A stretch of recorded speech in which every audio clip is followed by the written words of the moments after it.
This is a Tab Media special report focused on the Ukrainian Baptist Theological Seminary. I'm your host, Jennifer Rash, and joining me is Slavik Pyzh, the president of Ukrainian Baptist Theological Seminary. He's in the States right now, and we're so excited that he stopped by the podcast studio. Thank you for joining us. Well, thank you for the privilege to be here with you. All right. So, we keep our eyes on the news, watching what's happening in Ukraine, and there's so many different levels and so many things we can talk about. But I'd love to start with the seminary and just tell us a little bit about how you're doing and what's happening around the seminary right now. I know we had some things happen early September that probably impacted your body there, and I just would love to hear how it's going. Yeah, sadly, I have to start with something that happened like 4 days ago. Right. And that was a missile attack on Lviv. And it was really, really close to the seminary. And nobody got wounded, but we have a lot of our students, ladies that were staying at one of our hostels or dormitory.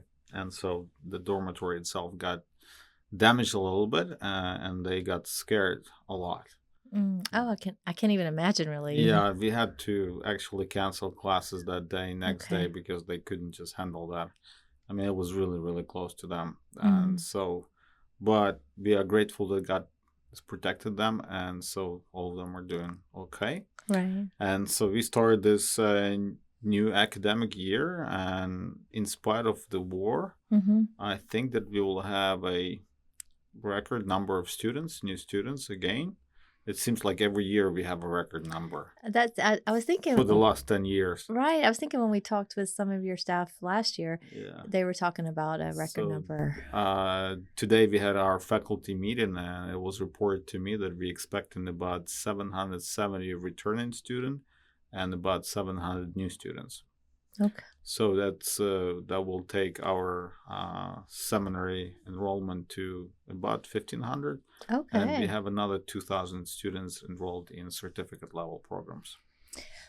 So all of this is happening with a war going around. And that's what I'm wondering about, how in the world these people are so committed and motivated to actually do what they're doing. Because, it's always a challenge to expect to see what's going to happen, because we have a lot of issues with especially male students traveling across the country because of the conscription. And in our case, age 18 to 60, all of them eligible for conscription unless you have special papers. Okay. So, and that was a bit of a concern for us, but it seems like God is still working on them.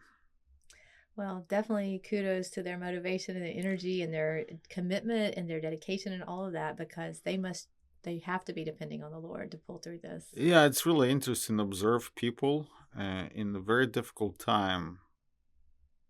Or difficult times, what you see in people, you see the best of them and the worst of them. And That's an excellent point. And it's kind of happens, when you have this kind of radical changes in your life. You really see in some people things that you would never expect them to have in a good sense. And in other people you see things that you wish you wouldn't see.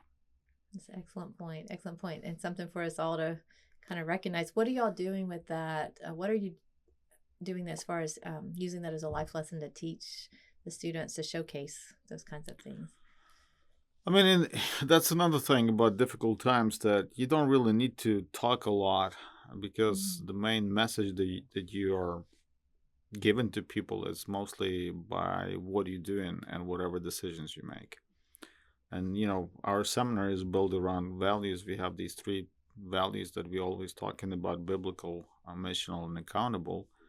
And in this sense, right now, we really reveal what biblical stands for by taking care of people through our V-Care Center students. Missional is still being engaged in the mission of God, even in Ukraine, in the midst of everything like that, in the midst of war. Right. And accountable, people still choose to stay in Ukraine, and they still choose to do what God is calling them to do. And I have to admit that this is kind of the time when all these values revealed in people, because your values reveal when you have to make a decision or make a choice. Mm-hmm. And so, and I've seen some student making the choice that I was not happy about, or graduates, but other Right. are really inspiring. So what do you do with those you're not happy about? What happens there? They moved to the United States, Oh, I see. Yeah, yeah. so I don't do anything. They are no longer there. They're no longer there. Yes. But still, record number. That's incredible. Yes, that's. I think that's a testimony from God that He's not slowing down at all. Wow. You mentioned We Care Centers, and I know we've been covering that through the years. Or year. You have to tell me when all that started. Yeah, but, year and a half. A big year and a half. I knew we had covered that a few times in the Baptist paper and the Alabama Baptist and all we're doing through Tab Media Group. But bring us back up to speed on that. Yeah, the whole idea of We Care was born with the start of war. So those are like care centers, and they initially were started to provide humanitarian aid. Mm-hmm. But we never thought about them as distribution centers. We always thought about them as a transformational centers. And so, as a result, for these year and a half, we already planted 7 churches through these centers, and this year we have a plan for another 15 churches. And when I'm saying planting, it's already some work being done, but it will, 7 churches just kind of finalized like churches, not a church plants. And so that's really inspiring thing. But in addition to that, we have grown from like 7, 8 to 18 already, and our hope is to grow even up to 25 this year. I have to admit that it's becoming more and more difficult to find support for them, because at the beginning of the war people were really generous, but now it's kind of going down, and so that's one of the challenge. But I still believe that God is faithful, in whatever He starts He will continue, and we hope to increase the number of these transformational centers throughout the country in order to bring more and more people to Christ. One of the things that I need to mention is that we have done a market research in Ukraine, and there are several very important things that we have learned where We Care centers play a critical role. The first thing that we learned that in the last 2.5 years, the number of Protestants have grown from 2% to like 4%. Wow. I mean, those are rough numbers, so don't take me literal here, but there's a dynamic of growth definitely there. But at the same time, on the negative side, we have seen the number of atheists has grown from 7% to 14%.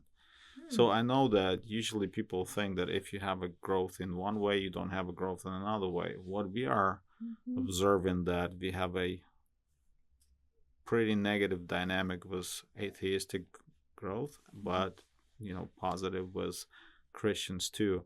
And the sad thing about all of that among atheists or people that identify themselves as atheists, the largest number or the largest group of those people are people at the age of 18 to 25. 48% out of that age category, they call themselves atheists. And so this is kind of their emphasis for this year. Specifically for us, we're trying to start some of the programs at the seminary that will directly address that issue, because we have what we call Young Leaders Program, and that's kind of the age bracket that we have. And so what we would like to do is to help students to realize that they are missionaries to their own friends, because sadly these people would not listen to their parents or anybody else, but they might listen to their friends. Do you think the war had anything to do with this increase? That's a direct impact of war, because sadly Russia is kind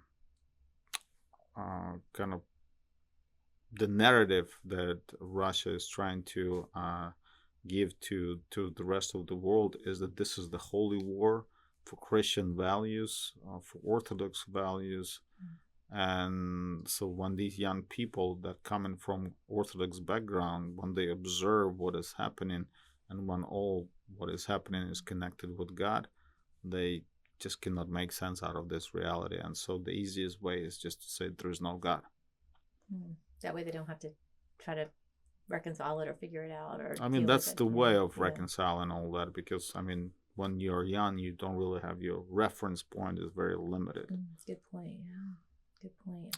So that's one of the biggest challenges for us and our VCare centers, as well as seminary, is directly kind of targeting that issue. Because if we keep that dynamic where you have in 2 years the number of atheists have doubled, then in another 2 years, instead of 14, we will have almost 30. Right. Which is not really something unique, because if you look at Europe after World War II, Europe, the cradle of Christianity, became the place of atheism. And so I don't really want Ukraine to go that pattern, but I would rather see Ukraine go in what I call Southern Korean scenario, where after Korean War, the whole nation became Christian. And so they had a tremendous revival there. So that's my prayer, my hope, and that's toward what we're working. And that's interesting that you have two patterns to follow to look and see how do we do this, and the fact that y'all are already aware and noticing and then focusing on the age group. When you mentioned the younger people giving in the concept of being missionaries to their own age group, to their peers, what are some ways you're helping them grasp that and preparing them? I mean, what we're doing, we're trying to establish a working model that they can reproduce in their own universities, because all of them are university students. And at the seminary, we're creating what we call student hub, where we're inviting people from other universities and kind of letting them commingle with their friends who are Christians. And I hope that they will take that practice to their own hometowns and do that there. Because, I mean, in Ukraine, our young people, especially those that are the seminary, I think that they are on fire for God and their faith. So I don't see any problem for them sharing their faith. What we're trying to do is trying to create a model that could be multiplied throughout the country, and that's kind of the way we helping them, is to see look at a little wider. The thing that my concern is not so much with young people, but more with our churches, because I think that for a lot of our churches is business as usual, and they don't see that this time is a very critical time in our history. We can go Christian way or we can go atheistic way. And whatever we will do today will define our future. So, and that's one of the things that I really plead people to help us with, because if you're going to lose this opportunity today, we're not going to have it tomorrow. And whatever will happen tomorrow will depend on what we do today. And so that's the message that I'm trying to tell everyone in Ukraine, that this is not just a conflict, this is not just a war, this is a very critical, determining time in our history. And I think that will impact our future. What kind of response are you getting to that plea? Here in the States? Both. Yeah, in Ukraine, it's always difficult to have a wider scope, because everyone is trying to be narrow in what they do and who they are. So that's the challenge where I get there. Here in the States, I think at least people that I'm talking to, I'm getting a very positive kind of feedback. So what I'm trying to do is to paint a picture that I don't want to lose any opportunities. And my plea to people here is to help us to use whatever opportunities we have. And that help is in, resources that we need, partners that we need, and things like that. Talk a little bit about that. You are here in the States right now sharing those Yeah, needs. and Tell me a little bit about what that means and what you're asking, who you're meeting with, that kind of yeah, thing. churches, individuals, and foundations. That's kind of Yeah. my main category of people that I'm talking to. Okay. And so it's very easy. It's a fundraising. Right. Right. Uh, this year is going to be the first year since the war started that we have to cut our budget because we do not have enough funds. In the sense, we have funds to work today, but since their given has dropped tremendously, I don't know what's going to happen next year and the year after that. And Right. so we are trying to be wise in using whatever resources we have. As for example, our seminary budget this year we'll have to cut like 10-15%. Our V-Care centers we have to cut like 25 to 30%. And those are the launchings of those church plants, right? Yes, The yeah, development of this. yeah. Okay. So that's a direct impact of these things. And I understand, I mean, people don't wanna, like, outside Ukraine, people don't wanna think about war in Ukraine. And especially you don't have it on news, so if you don't have it on TV, nobody thinks about that. Right. Because in Ukraine, it's very difficult to forget about that, but here it's like very difficult to keep remembering about that. We have a phrase that we use a lot of times with compassion fatigue. Yes. I'm sure you're familiar with that, but Yeah. do you sense that could be part of it? Yes. Okay. Yeah, I think that's what it is. And so that's the reason why I come here and remind people that this is not the typical time. This is a critical time for us. So that's where I beg them to help us, because if you're going to miss that time, we might not need help in future. Right. And starting from the ground, would be kind of not really that smart if you can do a lot right now, because impact is just tremendous right now. So you have established churches and you have all the things, right? That you really have all the people and the routines that can start the process. We're building up foundation not only for church, but we also building foundation for the nation. And that's where I'm talking about, atheistic nation or Christian or Judeo-Christian values kind of worldview. And so, yeah, the fact that you have this at a bigger level, a larger scope of, like you're saying, this is a turning point for the country. Yeah, for the nation. And the really benefit that we have 18 of these centers, and they are across the country, and so we have an impact not in one region but throughout the country. All of our students coming from all over Ukraine, so it's kind of a impact on the whole country at the same time. Right. So do you have these conversations with the students? Yes, I do. What is it like? I mean, they understand all of that because every day they realize that their life is very short. I mean, in the last attack, 7 people were killed in civilians in Lviv, and so we have these reports of civilians being killed on every day. So it's very difficult to forget that you can really die one day. And so death is much more real for us than it used to be before. And I'm talking about civilians completely. Right. The September 4th attack, the one you're talking about, that's the closest it's come to their campus. Yes. To the campus, right? Okay. Yeah. It's not that's not the first one in Lviv, but that was the closest to the campus. Okay. Yeah. Now have staff members or your student body, have they lost? Do you have people who have lost loved ones? Oh yes, a lot. So you're ministering in that way as well. Yeah, one of our students was killed. I don't know, 6 months ago. Oh, okay. So the student body's had a major impact. Yeah, we have a lot of students that been wounded while fighting. So we have not a lot, but we have 5 maybe ladies that lost their husbands. Really? What are the prayers like? Very sobering. Yeah, my main prayer, everyone is praying for peace. Makes sense. Everyone is praying for victory. Right. But my prayer is for peace and victory, but more than that is transformation of our nation so people would follow God and love him and respect the law. Because I mean, if you're not gonna have this element of people following God, then peace and victory not gonna last long. Because you need to have a strong nation, and I don't believe that you can have strong nation without, let's call it, Judeo-Christian values or people following God. I don't think that's possible.